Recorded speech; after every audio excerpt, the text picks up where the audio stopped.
in all times prior to this, you had a clear path as a man to become a man.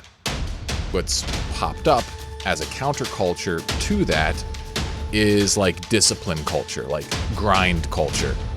This, of course, is made more difficult by the fact that we are living in this, comfort culture as well. In order to get yourself going, it almost feels like you have to engage in an act of violence against yourself. You have to really just crack that whip. What you have to do is you have to find the core pain that is hurting your life. You have to be willing to take the time to look at what you're struggling with and start figuring out, how can I create a plan that is actually motivating to me? So to kick things off here, I'm working on a new course. It's going to be, it's roughly on like productivity, but really what it's about like finding your mission in life, your personal mission. And I think a lot of guys are going to get really love it. And I'll talk more about that coming here soon. But the topic I've been thinking a lot about is this idea of discipline. And like, to look at it in context, I think that we got to look at two aspects of our culture. It's like, one aspect is we have sort of like this anti-masculine, cultureless culture. It's very weird. Like, tell me what it was like growing up for you, Pete. Because like when I was growing up, it was, I'm 32 now. And when I was in school, it was like, guys never got encouragement. It was always kind of like, hey, women can do anything they want to do. But guys, it's just like, we get nothing. It's just like all the girls, they can, oh yes, you can be a fireman, you can be an astronaut. And they always went out of their way to say girls can do this kind of stuff. They didn't do it for guys. I think it was, it was just assumed that, you could do that. You're seeing enough male examples out there, whatever. And that's fine or whatever, sort of. I don't know if it's necessarily good. I see where that came from. But then you take that and you combine it with a lack of a path given to men. Like in all times prior to this, you had a clear path as a man to become a man, right? It's like you would, you would apprentice someone, you would, get your bar mitzvah, or you go through your rite of passage for masculinity in whatever your system was. You officially became a man, and then you had some kind of career trajectory laid out for you, whether it was following in your father's footsteps or going and apprenticing somewhere or whatever. You had a path to like prominence, respect in the community, all that kind of stuff. And now, not only do we not have that, there's like an active, like kind of downplaying of men, where, it's like men on average, they go to college much less and, they're doing worse in school. They commit more suicide, all this kind of stuff. Like, I don't want to turn into a MRA whiner right now. I mean, like all that stuff's a legitimate thing, but a lot of guys, I'm not the complaining type. I'm more of kind of like, okay, so what's the response to this? Men are kind of lost and confused. And so what we have, I think what's popped up as a counterculture to that is like discipline culture, like grind culture, like, just that hustle mentality of like, hey, you got to get after it. You got to get after it. You just got to work really, really hard. And it's like, we don't know what you got to work hard at, but you got to work hard at it. If otherwise you're just going to suck. And so the default way that people engage, well, okay, let me, before I go on that, would you agree that's still true in your generation? Like everything I described there, Pete, does that like ring true? Yeah, I would say it's worse now. Yeah. What was it like? Like what kind of messages did you get? Did you like actively get like talked down to as a straight white male? Well, here's the thing. I'm having to go off of experience of my buddies and not my own, because I grew up in like a half-acre dirt lot with chickens and freaking ran around all the time doing dumb stuff. So, like, I didn't go to school. I'm a second grade dropout. That's why I like you, because you haven't been poisoned by society. That's right. You're a little bubble boy. You're great. Right, exactly. So, as a second grade dropout, I don't really have a lot of hands-on experience with that. But just from the people I know, I can say that yeah, it's not any better. That's for sure. Okay. So things are potentially even worse. Guys are sort of directionless. Culture is not particularly friendly to them. And so what they get then is just like, you got to grind. You got to hustle if you want to make it. And so I think the default way that guys go about doing this is they just tell themselves like, hey, you better get up off of your ass and go do something or else you suck. And this, of course, is made more difficult by the fact that we are living in this, comfort culture as well. Like the dopamine industrial complex is constantly assaulting you with novel sources of stimulation through, your Cheetos to your notifications on your phone to the butt cheek shaking on the Instagram you're scrolling through, like all this kind of stuff. It's like it's constantly in your face, stimulating you, and there's all these diversions, all these video games, all these things that you could do that seem so easy and so exciting that in order to get yourself going, it almost feels like you have to engage in an act of violence against yourself. You have to like really just crack that whip. And we see people all around us essentially doing that and saying, that's the way, you got to get tougher. Discipline equals freedom. Now, they're not entirely wrong, and there's a nuance to this, but the way most guys go about enacting discipline in their life, I think actually causes a big problem, because when you use that kind of energy of basically repression, where it's like you squash down the part of you that doesn't want to do the hard thing, you just repress it. You just say, shut up, you little bitch, and then you just go ahead. The issue with that is that might get you moving, but then that actually cuts you off from your ability to figure out a truly satisfying path. Because here's what happens. Like, say you do that. You just, squash the part of you that doesn't want to work hard, and then you force yourself to do something. Well, first of all, that's cognitively and emotionally very draining to just keep that part held down. Okay. And so what this, makes it so that like every single day it feels like a grind. It feels like you're just like slamming your head through, like you're trying to like bite through a brick wall in order to like get somewhere. And this sucks. This is draining in and of itself. But real success, it also requires you to make a lot of decisions. You got to figure out, are you going to go this way? Are you going to go that way? Do you like this? Do you like that? And you actually can't make those decisions properly when you're repressing a huge part of your emotionality. Because how do we make decisions? Well, it's like we look at the options and we feel what resonates with us, what really lights us on fire, what excites us.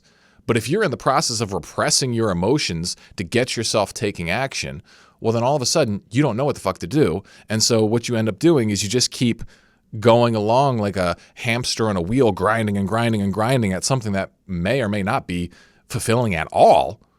And this just exhausts you entirely. And so what it traps most guys in is this idea of like, I'm going to, rise and grind, but then completely depleted, they fall right back into that comfort culture of escapism and vice and all that kind of thing, where they just try and they fail, or maybe they're succeeding in some high powered job, but they freaking hate it, and so they drink themselves to sleep every night. Like this is what discipline culture I think really gets into.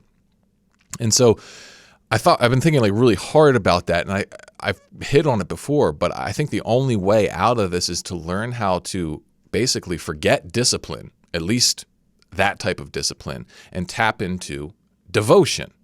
And so I think a lot of the good people out there who speak of discipline, they're actually talking about devotion on some level.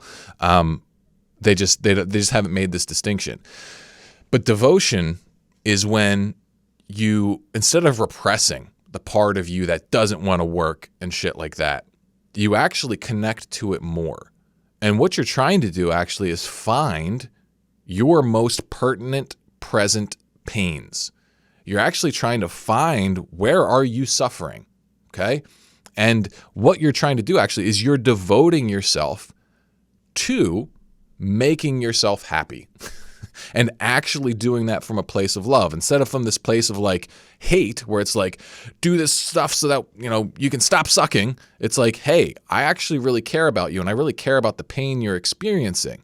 And because of that, That's where I get my motivation, because most of us have more than enough pain to provide us with whatever initial push we need to start going in the right direction. We just lack the self-compassion to actually start doing this. So the example of how this might play out would be, say a guy, he's addicted to video games, okay? And he knows that he's spending way too much time on video games, and it's like, hamstringing his potential.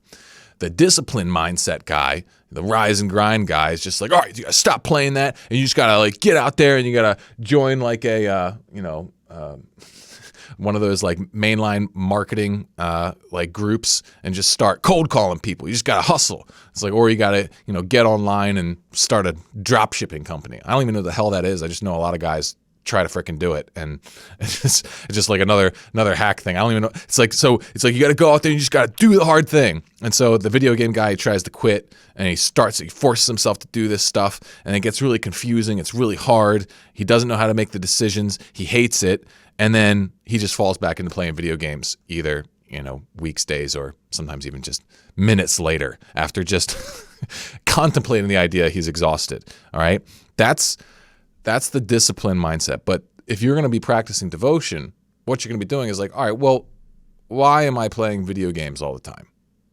If I stop playing video games all the time, what comes up?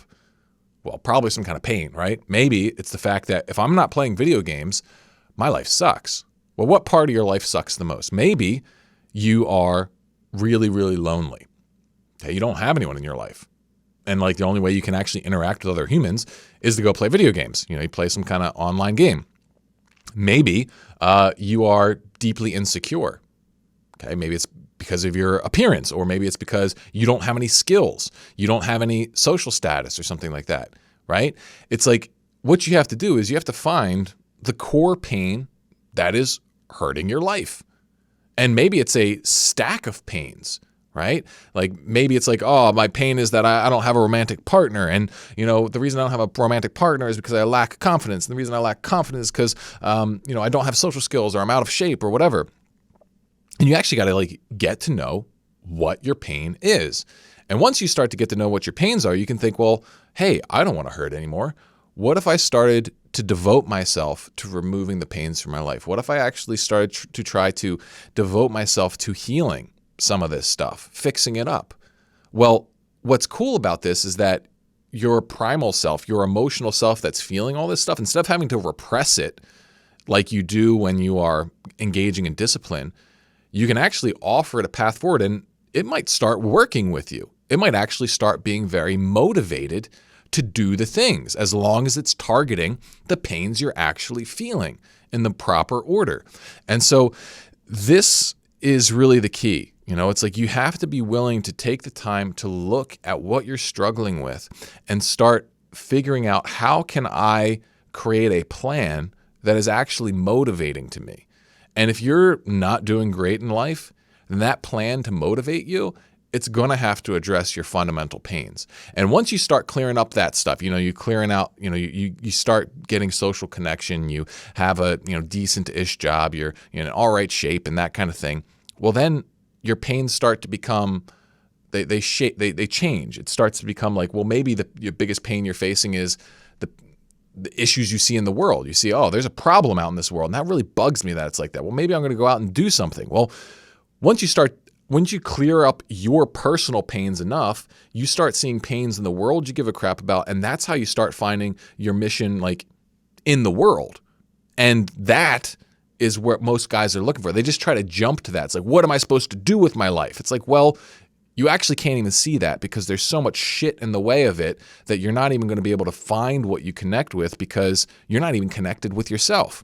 And so your personal mission is the thread that connects all of this together, that starts with like your root fundamental pains right now and takes you all the way up to your career, through your relationships, through, whatever impact you're going to make on this world.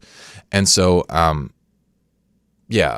that's what I've been thinking about a lot lately, and I'm going to be covering that, how to go through that process in much more detail. So if you're interested in that, make sure you let me know in a comment below. But what do you think, Pete? Did that make any sense? Rise and grind is a lot sexier sounding than fix yourself, I guess. But yeah, so I can see why people go for that. Yeah, I just don't think it works. I've coming for, at least it didn't work for me. I tried it for a long, long time, and it's only like when you're able to really connect with what you want, what vibes with you. It's like no one says like get to know yourself today. Everyone just says like follow my system, make sure you like and subscribe, and then that's what we do because we see someone. It seems like they're doing it, so that must be it. It's like, well, maybe it is for them, but maybe it's not for you. Maybe it's some kind of alteration or shift on that. I don't know.